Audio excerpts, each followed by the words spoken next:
Nằm ở đấy, làm sao đây? Đi đâu? Trời ơi, chạy vào đây. Con Thắng này. Con Thắng này này, tôi đến với ông này.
Không gần ông ấy nhá.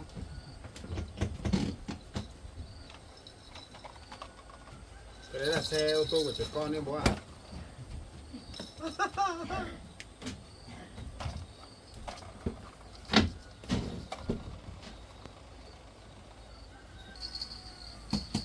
Kìa. Ông chơi đồ chơi của con như vậy. Nghe không? Thế ông làm gì không? Ừ. Được chưa?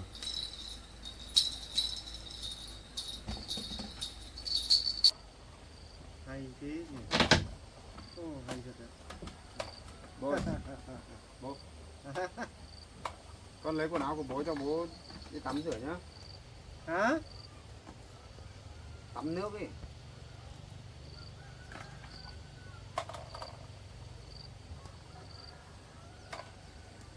Bố vẫn chưa nhớ gì à?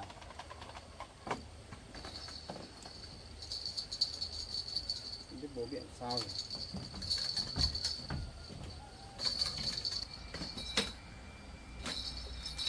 Không biết bố biện sao nữa.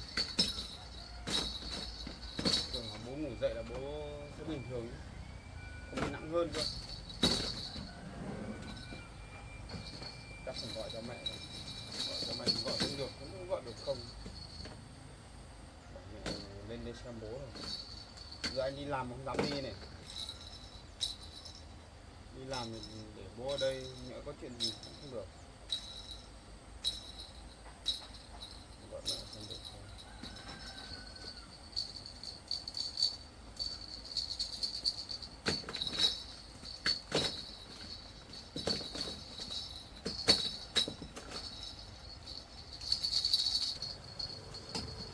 Gọi được không? Được mẹ luôn.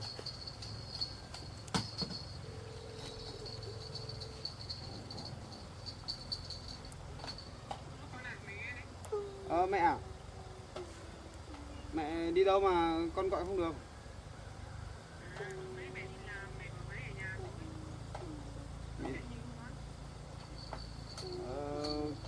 Con đi làm về con gặp bố ở ngoài đường ấy, ngồi một mình à? Như kiểu người... kiểu gì đâu nhỉ? Cái thế nào ấy, hỏi gì không biết đâu mẹ.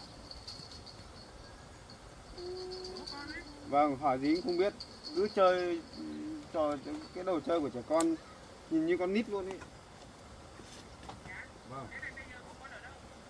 Con thấy lo quá, con đưa bố lên nhà rồi. Bây giờ đang ở nhà này, bây giờ ăn uống có kiểm soát được đâu. Chơi cũng không biết gì, cứ nghịch thôi mà. Bây giờ con phải biết làm nào, gọi cho mẹ bảo mẹ lên xem con với.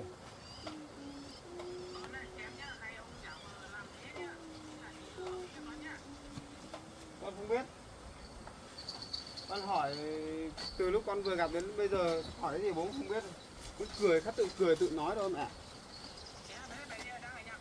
Vâng, đang ở trên này. Bây giờ con cho đồ ăn, cho cơm ăn thì bố ăn vội ăn vàng như kiểu người bị loạn thần ấy.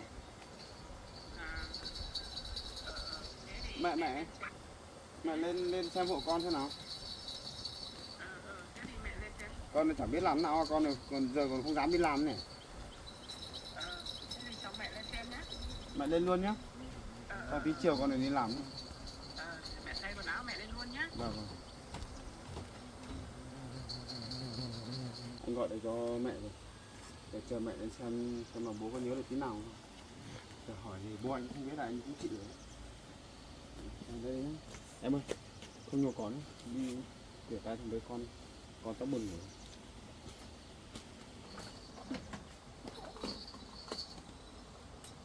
Rồi.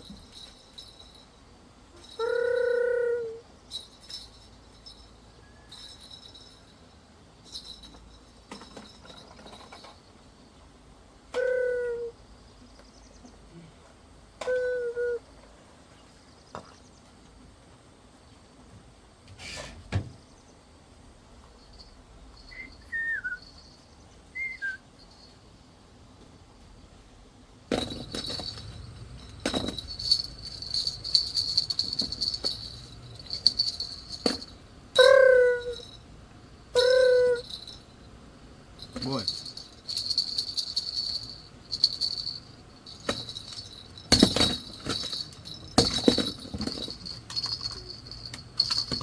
Không biết bố biết làm sao nữa. Đồ chơi của trẻ con mà. Bố làm sao ấy? Hả? Bố ơi. Bố ơi.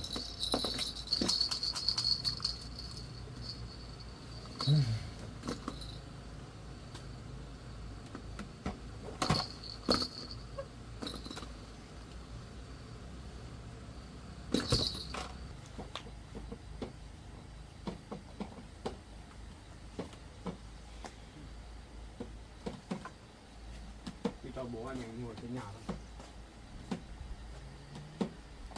Đóng cửa cho bố ngồi trên này chờ mẹ đến rồi chẳng biết làm nào. Cho bố đi ra ngoài đường thì không được.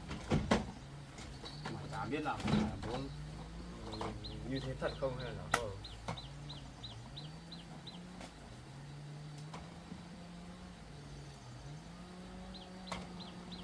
Khó đấy. Bố anh như thế này làm sao mà làm cho bố anh ngủ lại qua đêm đấy. Mình không biết trước được điều gì.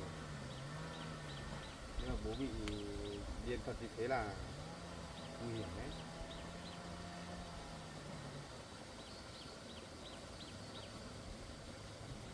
Khi chở mẹ lên nếu chở chắc là hội anh nhiều còn thì anh đi làm anh cũng không đi được. Có cái găng tay để đâu.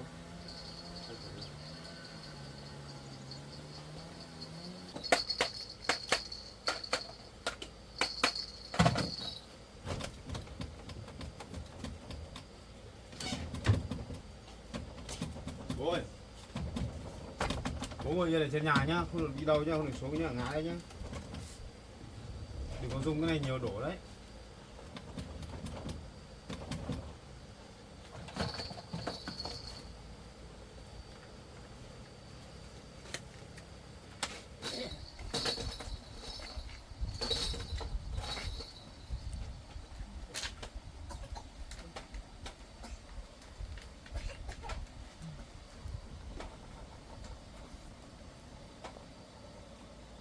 Này. Này.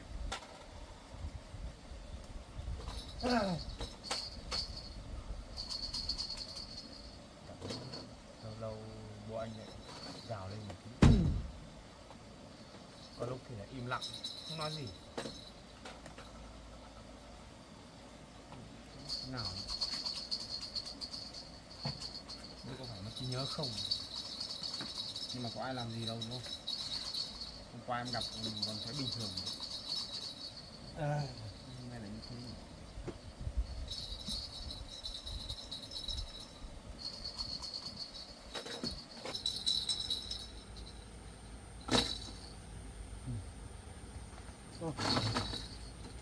đồ dùng đâu nhỉ?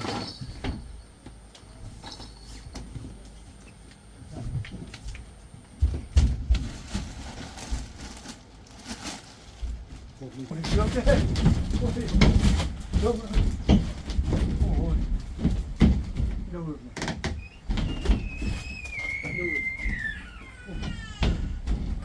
nào nhỉ?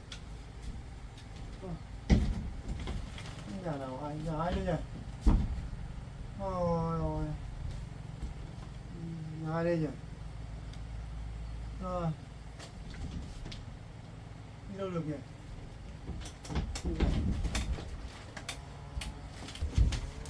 Ui. Tôi biết rồi. Ui. Này gọi gì? Ui.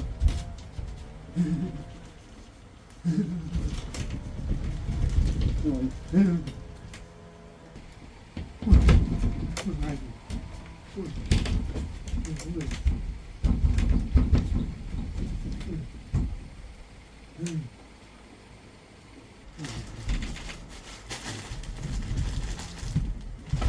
Ui. Rồi gọi rồi.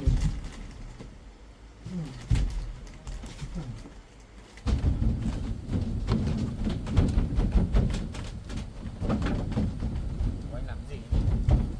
Rồi ô. Ôm ở trên nhà biết làm cái gì. Chồng con đi đánh lên xem bố làm cái gì đấy. Bố làm gì đây? Ôi.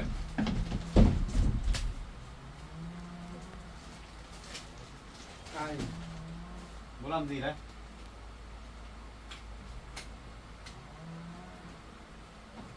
Đây này, ở cái nhà này dậm chân nó mấm này.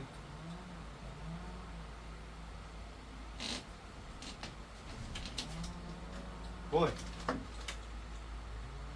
Bố đi nấp cái gì? Trốn ai?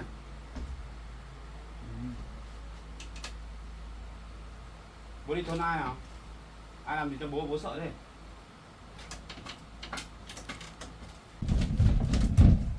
À. Bố đi đâu ấy? Tôi đã trả rồi. Hết tiền rồi. Hết nơi rồi. Bố lên giường này nằm nghỉ đi. Lên giường nằm nghỉ đi, không chạy nhảy nữa. Ôi, Không phải có gì đấy.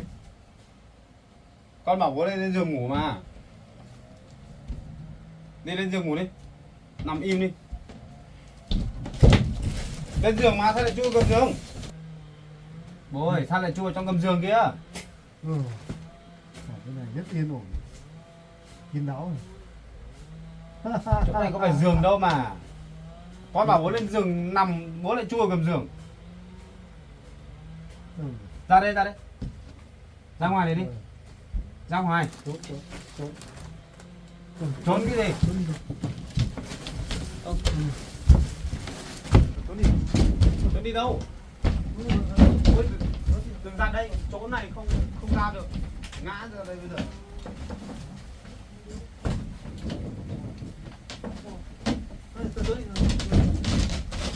Trốn đi đâu? Đi về đấy.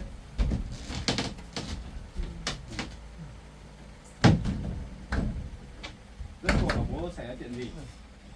Mà lại ra nông nỗi này. Hả? Bố ơi. Lên giường nằm đi.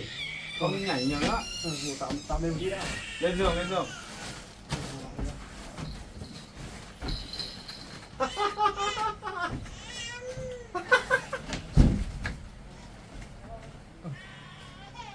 Cái gì nhỉ?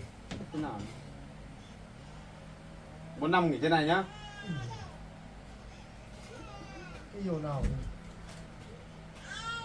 Không ổn rồi. Nằm ở đấy, làm sao đấy? Không ổn rồi. Cái gì kêu nhiều thế nhỉ?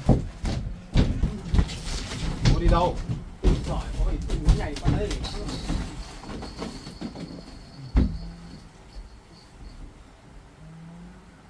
Không biết nữa.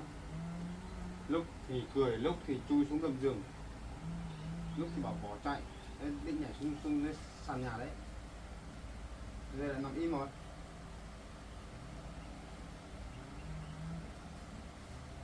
Em bế con ra nhà bếp ngồi đi. Trên này an toàn không? Ôi. Lại ngủ rồi. Không biết kiểu gì ấy. này nó chờ mẹ lên thôi, xem mẹ xử kiểu gì, không là tí nữa là anh đưa ra ngoài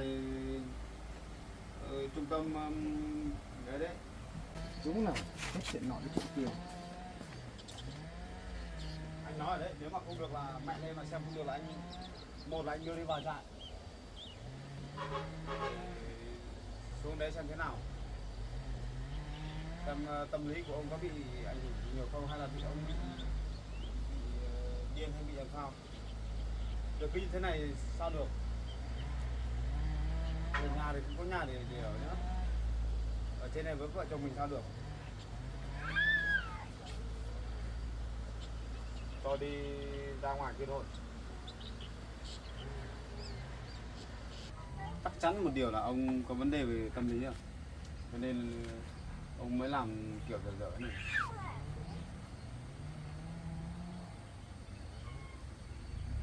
Biết bao giờ mẹ mới lên đến đây, sắp muộn đi làm bây giờ. Sao đấy? Nào thấy nào?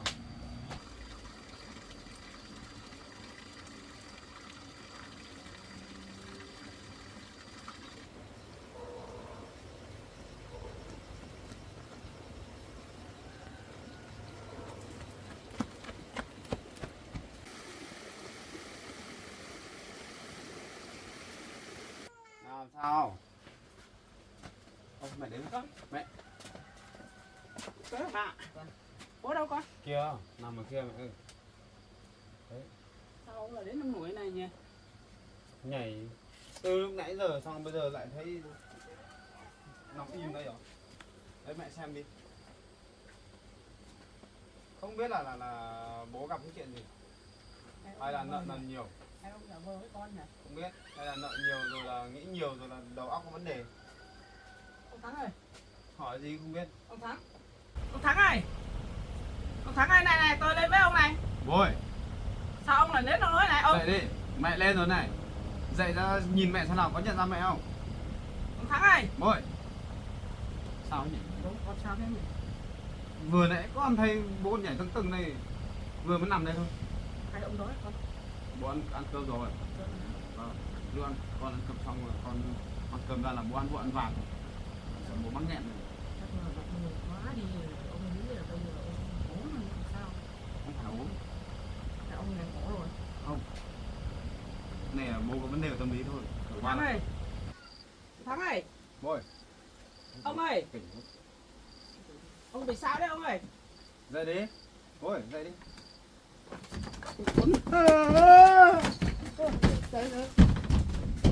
Con ơi, bố con bị làm sao đấy? Con không biết. Đấy. Chờ thôi đấy. Cứ mỗi lần mình gọi, con gọi cho bố tỉnh là bố như thế này ấy. Này, bây giờ bắt đầu nhé. Hiểu. Con không hiểu luôn đấy. Bố làm giật cả mình. Chắc ông điên rồi con. Mẹ sợ lắm. Nhìn như thế này chắc khả năng cũng bị như thế thật đấy. Tâm thần nhỉ. Nhưng mà bị như thế này là phải có lý do chứ. Ví dụ có ai tác động gì? Có ai tác động gì? Bà đừng sợ nhé bà nhé. Vâng. Tôi sợ đâu. Ông ở trên nhà kệ ông nhé. Bố bị thế này bố lại không đánh người chứ. Ừ. Không đánh người, không chửi người. Chỉ là mất ý thức thôi. Không biết gì cả, làm cái gì không biết. Bây giờ cả mẹ bố không biết rồi. Mẹ thì lên nhà nói chuyện từ từ bố xem, biết đâu bố lại gì để nhận ra mẹ được. Sợ ông lấy mẹ. Không, con với mẹ lên. Hai mẹ con đi lên. Cho bố, mẹ mình gọi là bố giật mình đứng dậy thôi. Không sợ đâu. Đi như Bố ơi. Ông Thắng này. Trăng. Này ông Thắng này. Bố ơi. Ông Thắng này. Sao con biết tôi không đấy? Như bảo ai đấy? Đây tôi là bà Hoa đây. Bố nhận ra người này không? Vợ cũ của ông đây. Hoa nào vậy? Bà Hoa vợ cũ của ông ấy. Mẹ của con ấy, bố nhớ không? Ông sao lại đến nông nỗi này ông? Bố nhìn thẳng vào mẹ xem nào, xem có nhận ra mẹ không? Nhìn vào thẳng vào mặt tôi là biết tôi là ai không nào?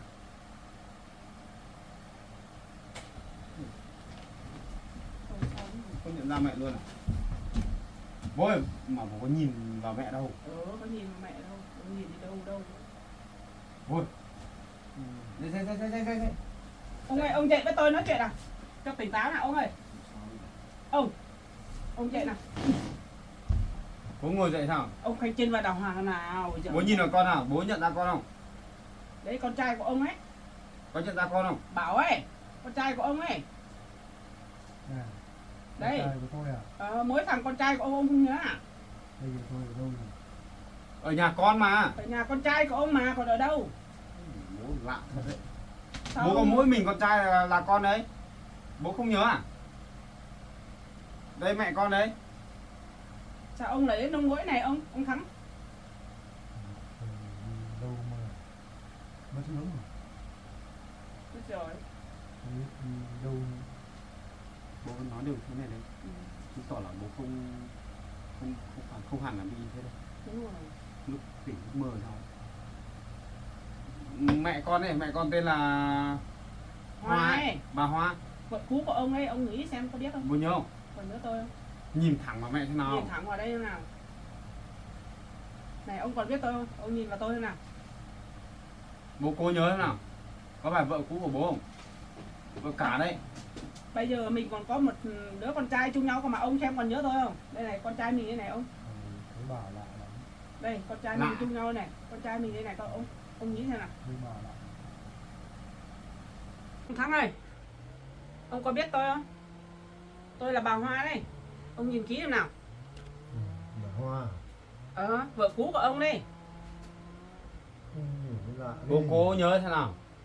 Trước bố còn đòi quay lại với mẹ thế. Đây, ông còn đòi quay lại với tôi đây. Bây giờ ông sao đến thế?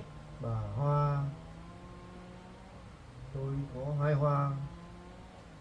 Mỗi mẹ thôi, đi đâu mà Hoa mà lắm thế. Thế ông không nhớ gì à? Con là Bảo đây. Tôi Đây. có, Con trai của mình đây, Bảo đây. Con nói suốt từ lúc cả 4 giờ mà bố có biết đâu. tôi có 2 bà Hoa cơ. Ông nói cái gì thì có 2 bà Hoa. Thế thì mẹ kế cũng Hoa, vợ kế cũng Hoa, vợ hai cũng Hoa. Ông nói gì đấy? Cái này bà cả à? Đúng rồi. Này ông cố tỉnh đi ông ơi. Nhìn con trai của mình thế này ông ơi. Người bà từ đâu đến đấy?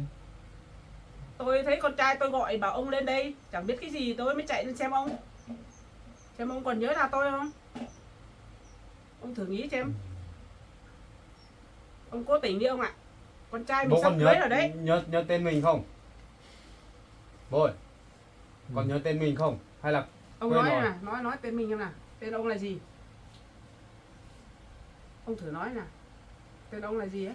Ông còn nhớ tên của mình không? Ông nói em nào. Thế chồng cũ của bà tên là gì đấy? Thế ông nghĩ tên ông là gì nào? Ông nói ra cho tôi biết này nào. Xem ông còn nhớ không?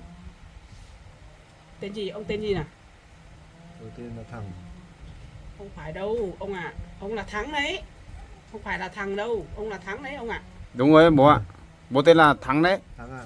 À đúng rồi. Đấy, đúng rồi. Tên tôi là Thắng. Tôi chứng tỏ là bố không nhớ.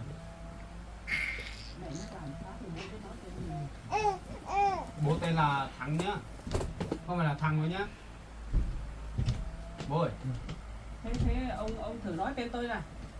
Biết tôi là ai không? bố còn nhớ tên của mẹ không? Ông thử nói xem nào.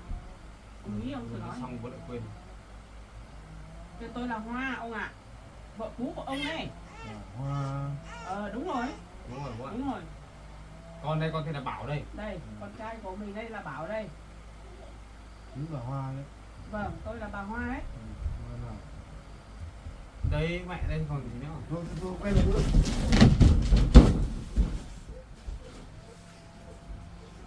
Con làm sao nhỉ?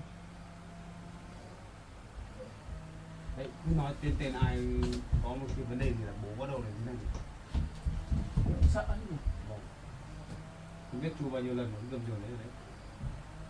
Bây giờ làm thế nào được con? Bây giờ con không dám đi làm đâu. Mà để bố ở đây thì lại con lại không yên tâm. Đúng rồi. Đúng là bà với lại mọi người sợ con. Sợ với lại cũng không biết là bố sẽ làm gì đâu, không biết được. Con phải gọi mẹ lên đây ấy. nếu mà tí nữa con đi làm mà bố như thế này ấy, khả năng là mẹ phải ở lại đây đấy, ở lại đây để trong nhà trong mận với em bé đấy. Vừa xem bố thế nào. Bây giờ cho bố đi về là tại ra đường nó sẽ có nhiều vấn đề lắm. Ít nhất là mình cũng phải giữ bố ở lại để xem bố thế nào, tìm cách con vẫn phải giải quyết chứ. Không cứ để cái này không được. Giờ bây giờ tay bố cũng phương là biết làm cái gì. Bây giờ biết làm nào rồi. Hôm qua thì Mận đi làm về còn lúc khách tối ấy, còn gặp bố đấy. Bố vẫn bình thường. Thế Mận viết ra giấy bảo con bảo là bố còn xin về đây ở. Vẫn còn xin về đây ở. Vâng. Nhưng mà Mận không đồng ý đâu, Mận lại bỏ đi rồi. Đấy, cũng sợ mà, biết thế nào. Không đồng ý thì phải rồi. Đấy là xong đúng một đêm thôi. Trong vòng một đêm thôi. Là hôm sau con đi làm đấy, con đi làm về con gặp bố ngoài đường cũng nằm thế này. Còn treo nồi rồi là rổ giá rồi là bát rồi là cái túi quần áo rồi. Còn thế này nữa. Bố cứ ở kia mà nghịch với cái lon nước người ta bỏ đi ấy. Cứ ở đấy nghịch xong là còn lấy cái cây còn ném vào xe còn ship xuống còn. Ôi. Bố muốn ngủ bố lên giường ngủ đi, ngủ trên giường nó đàng hoàng vào. Nằm ở trong này không được đâu. Thôi con ơi, cứ kể cho bố nằm đấy cũng được con ạ. Cho ông yên tĩnh cũng được rồi. Cái cho bố nằm tạm đây hơn. Cái cho bố nằm tạm ở đấy được. Lên trên giường cao sợ tí bố lại đấy. Nhảy bất ngờ lại rơi xuống giường ấy. Rơi xuống đấy con ạ. Cứ kể cho bố nằm ở đấy. Cửa này con phải đóng hết đây này. Đấy cho bố cứ nằm ở đấy con. Cái bố nằm nghỉ một tí nhá. Chẳng biết thế nào nữa mẹ. Em bé không. Mẹ cứ mệt với con rồi đấy. Làm sao rồi. Đòi buồn ngủ à? Buồn ngủ thì đi ngủ. Bố bé ngủ nhá. Bố bé ngủ. Ngủ đi. Đi chơi con gà đi, con gà đi. Con gà ơi, con gà buồn ngủ rồi.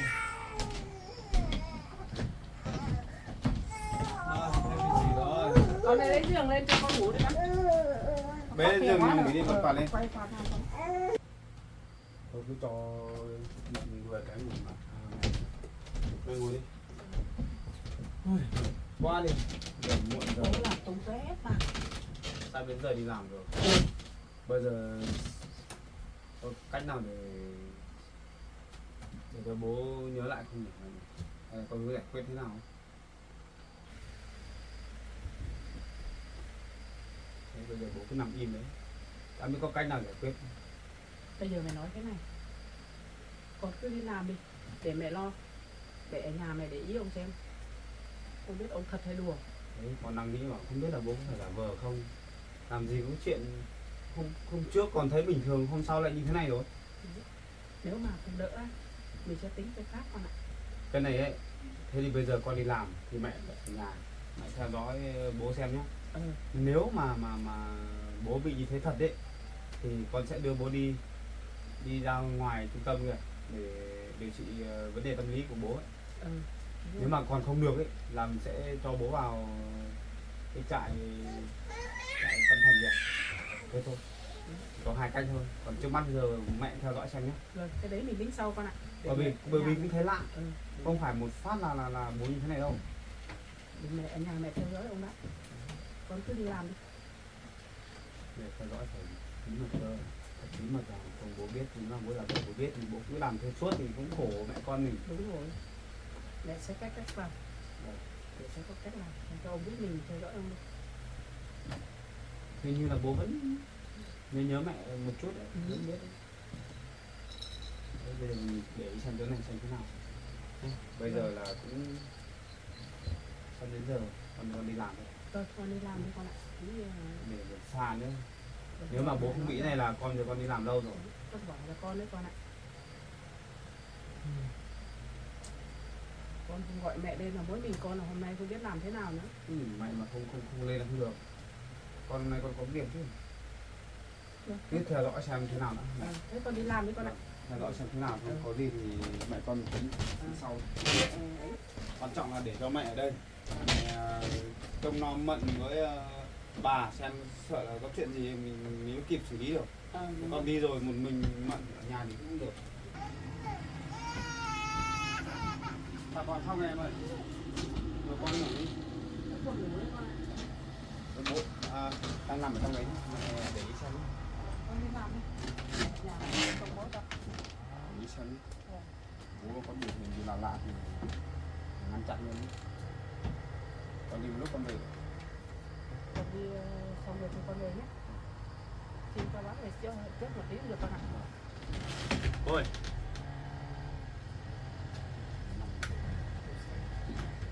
Cái mẹ của con thì Con đi làm nhé. Con đi làm nhé. Nhưng không ấy thì xin cho bác về trước một lúc cũng được con ạ. Thì con ra ngoài đây con xếp việc của con xong rồi con về sớm được. Xin cho bác về trước một lúc.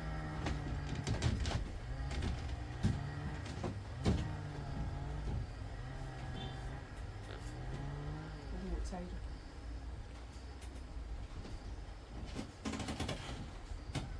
Cháu ạ, bà nhìn thấy bố của cháu bảo đi bạc vừa luôn mà sợ. Chắc không lo đâu bạn. Cháu ở đây không sợ. Cháu ở đây hộ bà để ý xem ông giả vờ hay ông làm thế nào, để ý xem. Cháu ở đây là không sợ, không lo đâu. Cháu không giả vờ đâu. Từ lúc cháu bảo đưa ông về đây là ông lúc tỉnh lúc mê thế này. Lúc nãy cháu vừa hỏi ông, phần thì ông nhớ, phần ông không nhớ mà.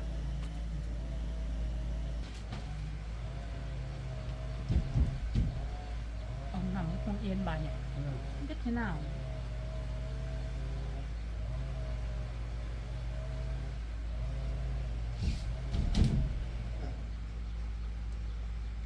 Nằm không yên bà.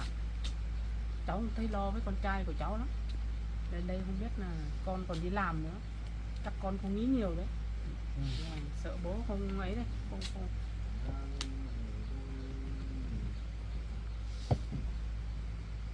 Rồi. Ngất ngửa đi cho vầng trăng thêm tình. Ha ha ha ha.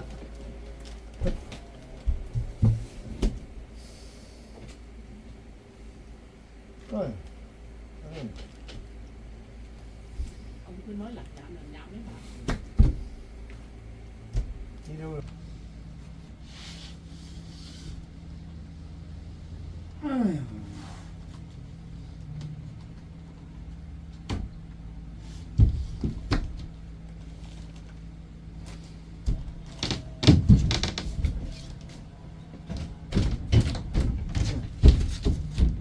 Này ông vì sao đấy ông ơi? Ông Thắng ơi. Này. Ông sao đấy? Thêm gì đấy? Tôi là Hoa đây, bảo ông mãi rồi. Không nhớ à? Này ông Thắng ơi. Ông nằm im đi. Để em bé còn ngủ. Em bé mà khóc xong đấy. Em bé mới ngủ xong thôi. Ông yên để cho cháu ngủ nhé. Ông nằm yên đi, ông nằm xuống đi ông. Cái này không phải nhà trọ của tôi luôn nhỉ? Nhà của con trai ông đấy ông ạ. Nhà trọ cái gì? Ông nằm xuống đi. Để yên cháu bé còn ngủ. Đấy, ông cứ ngủ đi nhá ông nhá. Ngủ một lúc xem ông tỉnh được không nhá. Ông có tỉnh không? Ông cứ làm ầm thế này khổ cho các con lắm đấy ông ạ. Bà còn sợ đấy. Bà cụ còn sợ đấy. Ông ngủ đi nhá ông nhá. Tôi vẫn còn ở đây đấy. Bảo không nghe thì tôi vẫn ngồi ở đây đấy.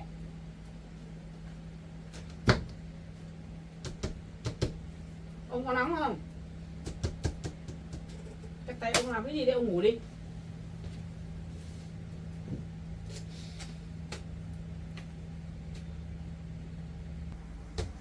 Chẳng biết ông bị làm sao nữa. Chắc nợ nhiều quá.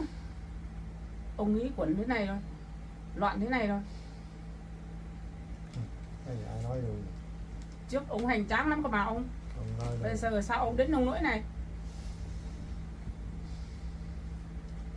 ai có thương tôi Ông ơi im đi, im để cho cháu nó ngủ ông ơi. phân tàn giá lạnh. Mấy đứa con tôi bây giờ đâu rồi. Hay quá. Ông ơi, ông nằm im xem nào.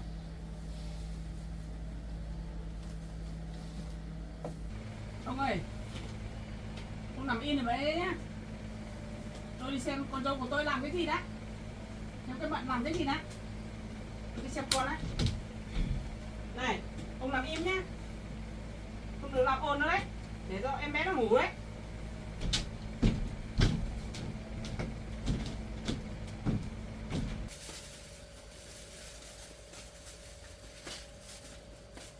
Con này lấy xà lan đi chồng à. Mẹ bảo bố ngủ rồi. Làm đi xong mẹ đi hộ con. Không có dao nữa hả con?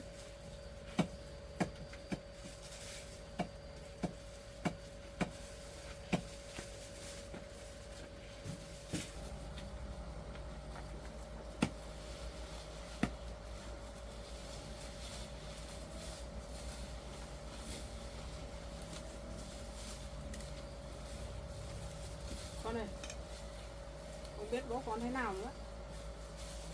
Ông cứ ở thế này thì chắc tí mẹ đưa ông ra khỏi nhà con rồi, đi chỗ khác thôi. Ở đây phiền các con lắm. Chắc các con không làm ăn được đâu ở thế này đấy. Chắc chốc mẹ phải đưa ông đi đâu. Không lo đâu con ạ. Mẹ sắp đưa ông đi. Nếu mà ông đỡ thì mẹ đưa xuống nhà mẹ tạm á. Đưa xuống nhà mẹ tạm. Nếu mà ông không đỡ thì mẹ phải đưa ông đi chạy thôi con ạ. Ở thế này là không được. Tí một mình con ở nhà nữa thì con trai của mẹ đi làm nữa, một mình con ở nhà mẹ không an tâm đâu, không bảo đảm đâu con ạ.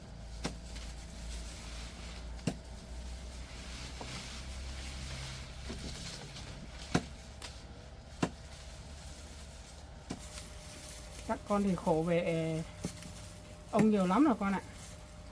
Bây giờ ông lại lên đây làm với các con như thế này là mẹ không thấy được đâu con ạ. Tí mẹ phải đưa ông về thôi. Cứ lấy về nhà mẹ thêm đó. Nếu mà không khỏi thì đưa ông đi chạy thôi con ạ. Phải làm thế thôi. Bây giờ bỏ đây là không được đâu con ạ.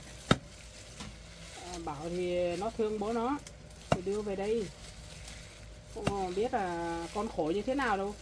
Đưa về đây ở là không được đâu. Vâng, nó cứ đi làm là không biết cái gì đâu. Cái khổ con ấy với bà ở nhà đấy. Mẹ bảo ông ngủ rồi. Cho ông ngủ một giấc tỉnh thì mẹ đưa ông về nhé.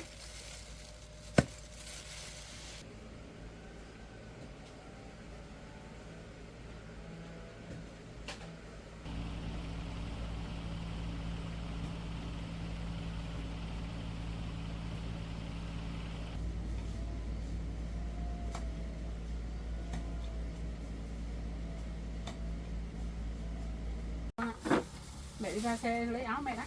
Nói lông nắng đã. Lấy vào chậu nhé.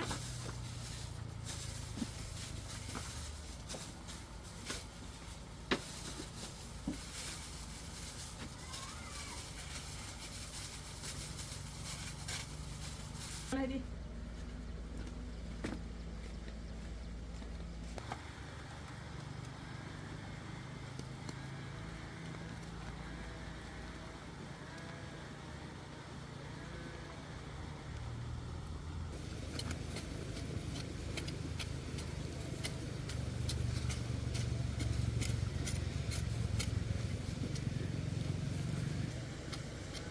Con ơi, các con thì chăm chỉ làm vườn. Bây giờ còn thêm bố lên đấy nữa. Cái này là không được đâu con ạ. Mẹ phải lấy bố về thôi. Bố ở đây với con được đâu. Lúc này tơi lắm con nhỉ.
lạ đây nhỉ.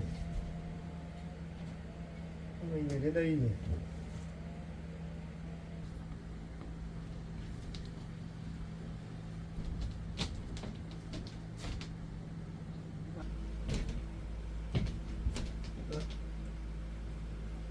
Bà đây à?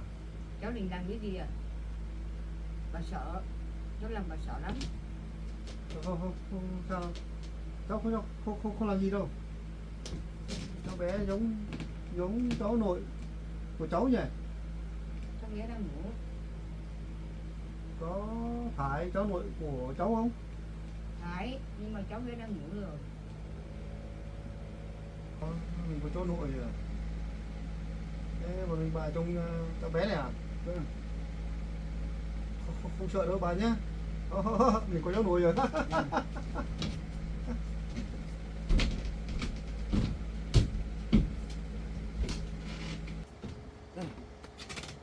cháu nội vui quá.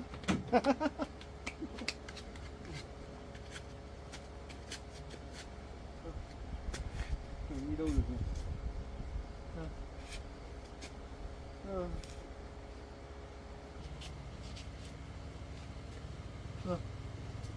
Mình xuống đây làm gì nhỉ?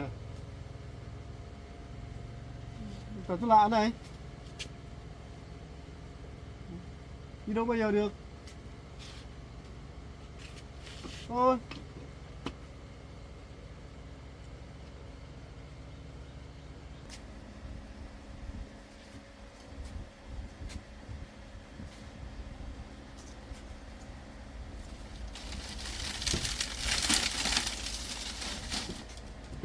Đi ra đi nhỉ? Làm gì đấy nhỉ? Hay ra ngoài kia nhỉ? Làm cái gì bên đấy nhỉ? Không có đường đi chứ. Rồi. Mình ra xem nữa. Không có đường đi nhỉ?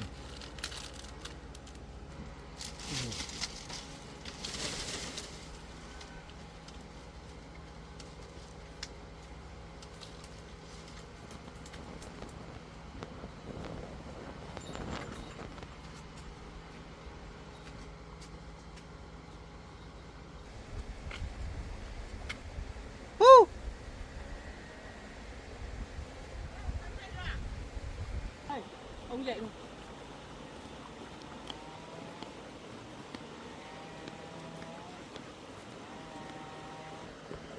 Ông ơi, ông tỉnh rồi à? Ông tỉnh rồi không? Này, ông có nhớ cái gì không? Này, ông ơi, ông có nhớ tôi không? Bà gì nhỉ? Thế ông có nhớ tôi à? Vào trong cô kia ngồi đi, nóng lắm, đi. Vào trong cô, vào trong khoang ngồi. Đây ngồi chờ tôi rửa tay á. Ngồi đây, ngồi xuống khoang chờ tôi. Để tôi đi rửa tay á. Ông ngồi xuống đi. Tôi đi rửa tay đấy nhá. Đây. Này. Cái nhà này đẹp thế nhỉ? Mình đến một lần nào thì chắc đúng rồi. Đúng cái nhà này rồi.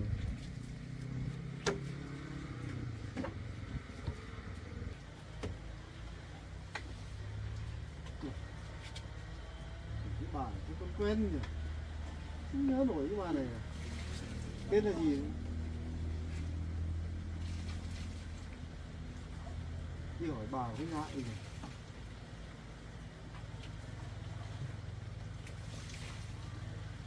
Con ơi được rồi, vào trong nhà đi con. Nóng lắm.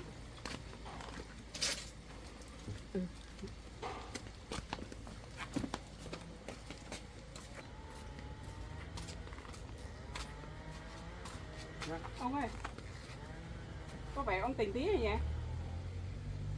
Chứ có sao đâu. Ông Thắng ơi, lúc nãy là lúc con trai hồi ở nhà, con trai ở nhà ông giả vờ hay ông thật đấy? Tôi có giả vờ gì đâu. Lâu chưa? Lúc nãy đây tôi hỏi ông bảo không biết cái gì. Lúc con Ừ. ở ông thế. Tôi không biết đâu. Thế ông làm cái gì ông không biết à? Không, tôi làm gì đâu. Ông như kiểu người bị khùng ấy. Không, bà nói vậy tôi chứ. Tôi có lúc tôi bị nó đồ một tí thôi, tôi không làm gì đâu. Ông làm gì á? Ông như kiểu điên ấy. Ông nhớ ra chưa? Không. Con của mình không biết. Thế ông có biết tôi là ai à? Bà tên gì nhỉ? Đấy. Thế ông có biết con dâu mình à? Cả cháu này nữa, ở đâu ấy? Con dâu mình đây. Vợ ông Bảo ấy.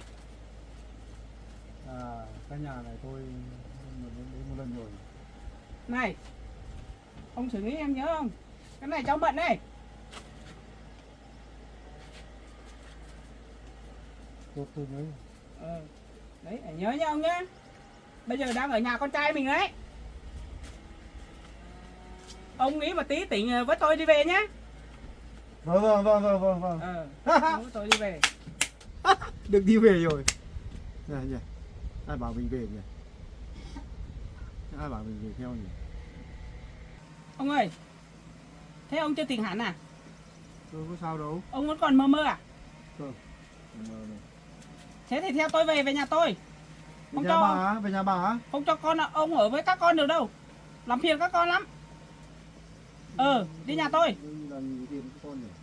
Nhưng mà này, xuống nhà tôi phải nghe tôi nhá. Không được làm ồn ào thế này đâu nhá. Bây giờ đi xuống nhà bà á? Nhưng mà ông phải nghe tôi. Đi. Đi nào. Đi đấy con ạ.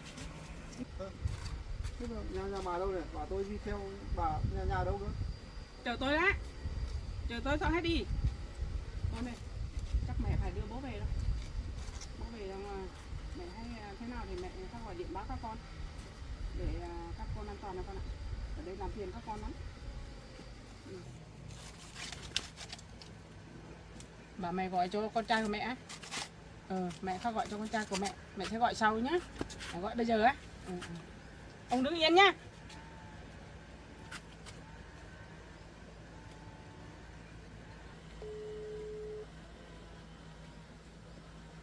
Con nghe đây mẹ. Con sắp đi làm về chưa? Chưa mẹ. Có gì không mẹ ơi?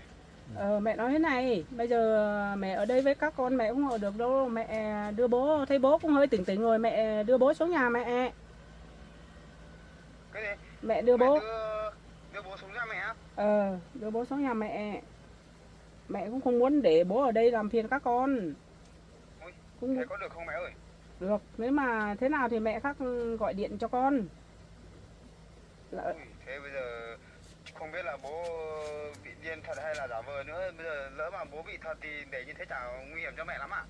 Bây giờ mẹ thì đành hàng mẹ khổ, mẹ không để cho các con khổ được. Mẹ phải lấy bố xuống kia thôi con ạ. Nếu mà bố không tỉnh táo, mẹ khác gọi các con xuống để đưa bố đi vào trại hay thế nào, mẹ báo sau nhá. Yeah. Thế có được không nhỉ?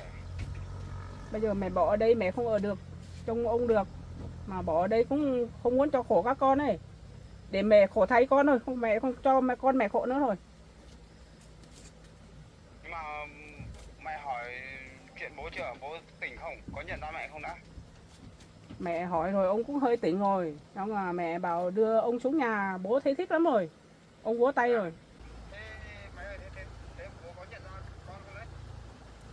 Bố bảo nhận mà, nhận ra con mà, còn nhận ra cả cái Mận này. Ông ơi, Nhận ra được cả mặt à? ông có biết cháu này không? Con này không? Thế thì ai? Có phải cháu Mận không? Đúng rồi. À, thế bố là bố nhận thức được rồi. Vâng. Thế mẹ cứ đưa bố xuống dưới nhá. Thế mẹ đưa bố đi xuống dưới nhá, nhà mẹ nhá.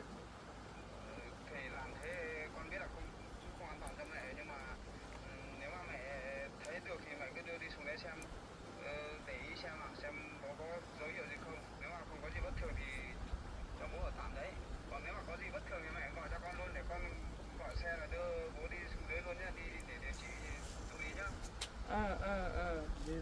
chuyện với con trai à? Tôi đang nói chuyện với con Bảo ấy, thằng Bảo ấy. Tôi nghe thì bảo tôi Đây, đi vào trại giam. đâu? Không, bố ơi, con đang nói chuyện với mẹ đấy, không phải là đưa đi trại giam gì đâu. Cái này là nếu mà bố không bình thường là bố đi điều trị tâm lý thôi. Bố không sao đâu mà. Bố không sao nữa này. Sao rồi? Thế nhá, ông đi theo tôi nhá. Vâng. Đưa bố đi xuống nhà mẹ đi, tí nữa con đi làm về con ghé ở đấy. Thế con đừng lo nhá, mẹ đưa bố xuống nhá. Vâng, thế để đưa thì con đi vào về con đi ghé vào chỗ nhà mẹ. Con ơi, thế mẹ đưa bố về nhá. Con về nhà với ba nhé con nhé. Mẹ về luôn nhé. Đi ông, về đi, Đi nào. đi đường này. Nhà bà xa lắm chứ. À chứ, đi đường này ông ạ. Đây. Cái nắng này nhà bà có xa lắm không? Con ơi, con ở nhà nhé. Mẹ gọi điện cho Bảo rồi, mẹ đưa bố xuống kia nhé. Con đừng lo nhé. Con mẹ đưa bố về nhé. Vâng, con ở nhà nhé. Vâng, có gì mẹ có bảo xong. Đi ông ơi, đi đường này. Vì các con tôi mới đưa ông xuống đấy thôi. Vâng. Nhá. Hay quá. Đi từ từ ơi. Thôi đưa ông lên xe đi nhé.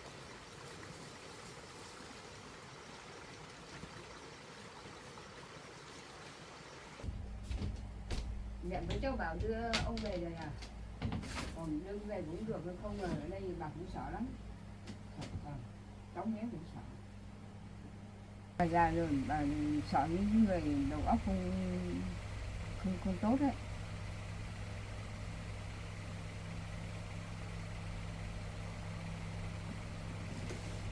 Bà sợ nhất là lúc ông tinh thần, nhất là lúc mà ông tinh thần không ổn định thì ông làm hại, bà sợ lắm.